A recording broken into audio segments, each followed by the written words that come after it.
That's the easiest form of a semiconductor. It's consisted of two separate materials. It's an N and a P part. So what stands this N and P part for? So basically, if we are talking about semiconductors, we're all talking about different kind of silicon.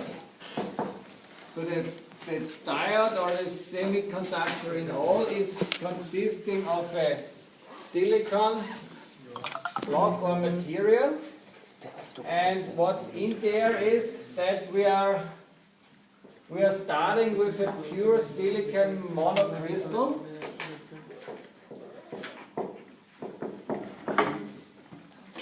That means we have pure silicon,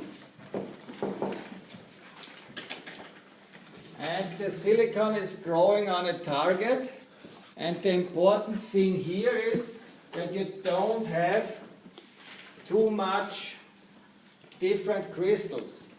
So, because with every crystal there is a grain boundary, and at grain boundaries you have completely different electrical properties. So the main difference to a normal conductor, like a conductor, an iron or a silver or gold conductor, is that the silicon material is consisting out of one single crystal. So it's a homogeneous lattice structure.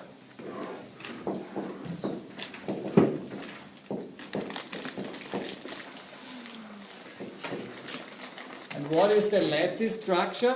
The lattice structure is the arrangement of the atoms. So maybe with iron, for example, the lattice structure is a cubic one.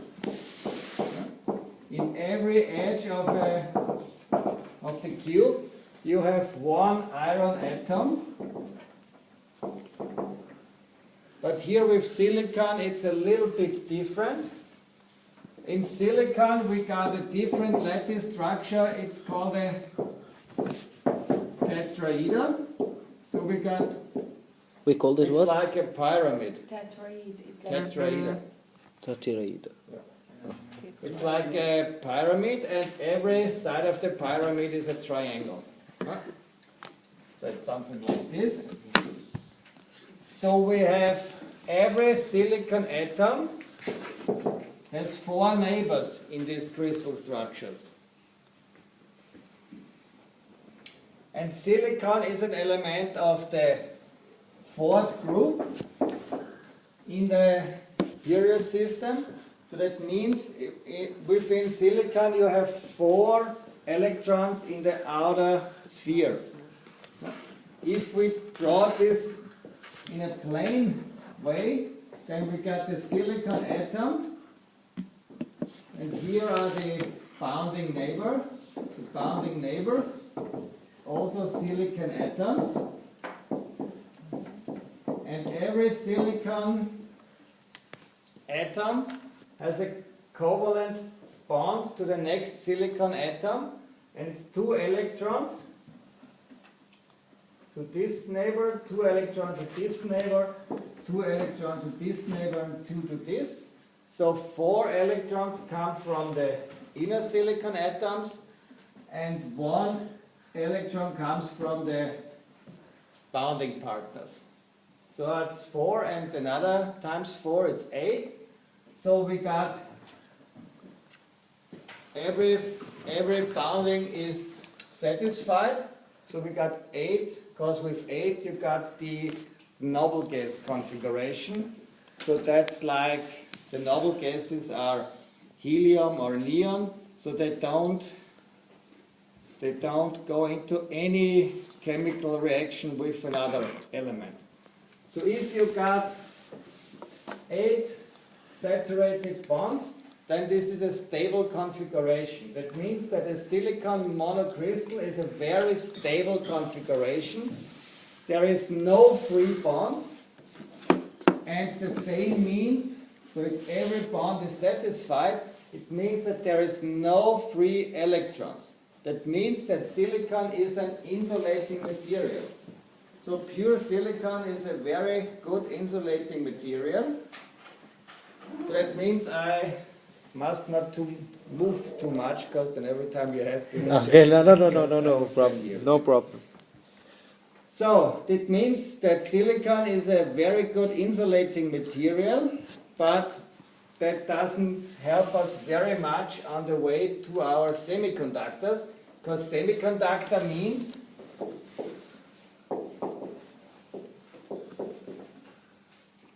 it's more or less a half conductor. That means there must be some conducting properties within this material. So how can we get to some conducting properties out of our silicon monocrystal? What we are doing is we are doping the silicon material. And what means doping? Any idea? Inserting some electrons, putting some... We cannot put in electrons. We can also not extract them. That's not possible.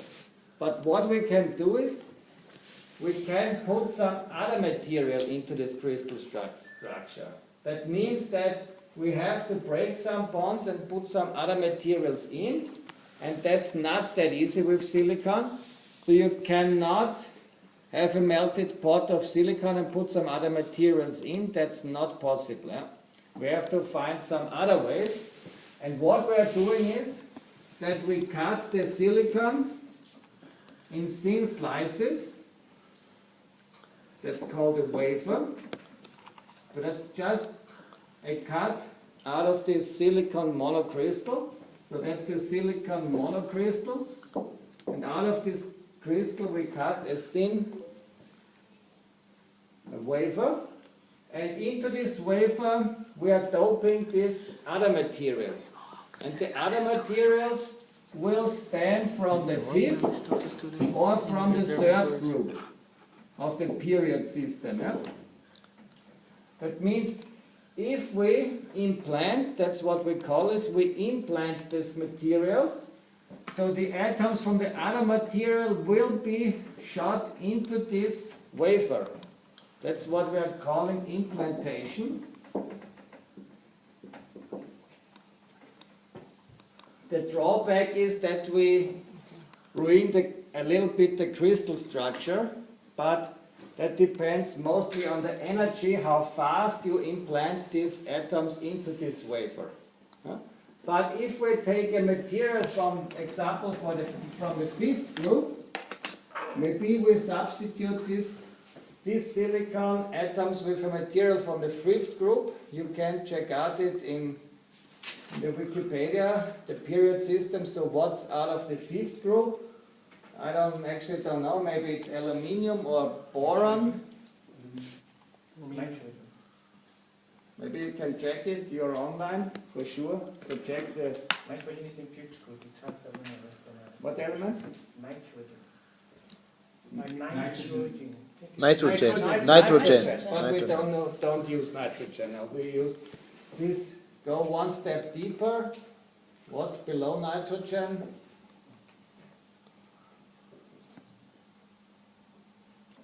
Anyone has internet. So it's the element of the fifth group. And what happens with this? From this element we need 4 electrons for the bounding neighbors, but there is still 1 electron free. So this electron out of the orbit sphere is free for conduction, and this electron is not bound to this element here, so it's more or less the same mechanics than with a metal conductor, so that this element goes into the valence band or out of the valence band to the conducting band, and that's free for electric conductivity. If we take an element from the third group, then we got the opposite mechanism. There is one link missing here. So there is one electron for a link missing, and this missing link we call a hole. So that's opposite to the electron. The electron got a negative charge. It's an N charge carrier. And the hole opposite to the electron is that, but the hole, you have to always have to remember that the hole is a missing electron. That's called a P charge carrier. What is the P charge carrier? That's an element of the third group. Or the third group? Oh. That one is electron implementation. The implantation, it's not just an electron, it's the whole element, the whole atom. Whole atom. Yeah. And why are we having the whole the P charge with the third element, with the third group? Normally we need 4 electrons in the outer sphere to saturate all the bindings in this crystal structure. If we take an element from the 5th group, then we got 5 electrons in the outer sphere. Then we have extra one. So we have 4 electrons for the bindings that are fixed to each binding, and the 5th one is free to move. So did you find an element of the 5th group? Yeah.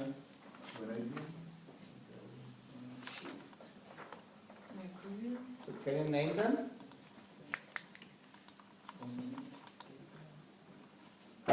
Might be boron or aluminium. Phosphorus, that's good, a good one. Yeah? So for the 5th group, we can implant phosphor atom, and the 3rd group, maybe boron, aluminium. Boron, aluminium, gallium, indium. Or aluminium, what we are using. Yeah? We don't use nitrogen because this is gaseous element, so it's pretty hard to use. And also the atom, the diameter of the atoms, if you use nitrogen, is too small. But we can use for the 3rd group, we can use boron or aluminium, and 5th one we can use phosphorus. And with if we implant an element from the 3rd group, then we have only 3 electrons in the outer sphere. We need 4 electrons for our bindings. So actually there's one binding, there's one unsaturated binding. So if there is any free electron somewhere in the crystal moving around, then this electron will be occupied by this unsaturated binding, and then it's fixed. So with a P material, that's not the case that there are free P charge carriers in the element or in the block. So here in the P material, we do not have P charge carriers. Yeah? That's not the case. But what we have is that we have a lot of holes in these materials, maybe like this. And if we raise the temperature level of our silicon, due to temperature movement, there is always a certain probability that some of these bindings will break and that there are some electrons moving around, but that's strongly temperature dependent. That means if you elevate the temperature level of our silicon, there will be some conducting properties due to these thermally generated electrons. And if these thermally generated electrons are now moving in the crystal and they get to the next hole, they will be occupied by this hole. Yeah, and this no longer available for conductivity, and it's occupied by this hole. So if an electron is moving along this part and is absorbed by a hole here, it can also be seen as a hole that is traveling from here to here, because this thermally generated electron leaves a hole behind. Yeah? But actually what is traveling are the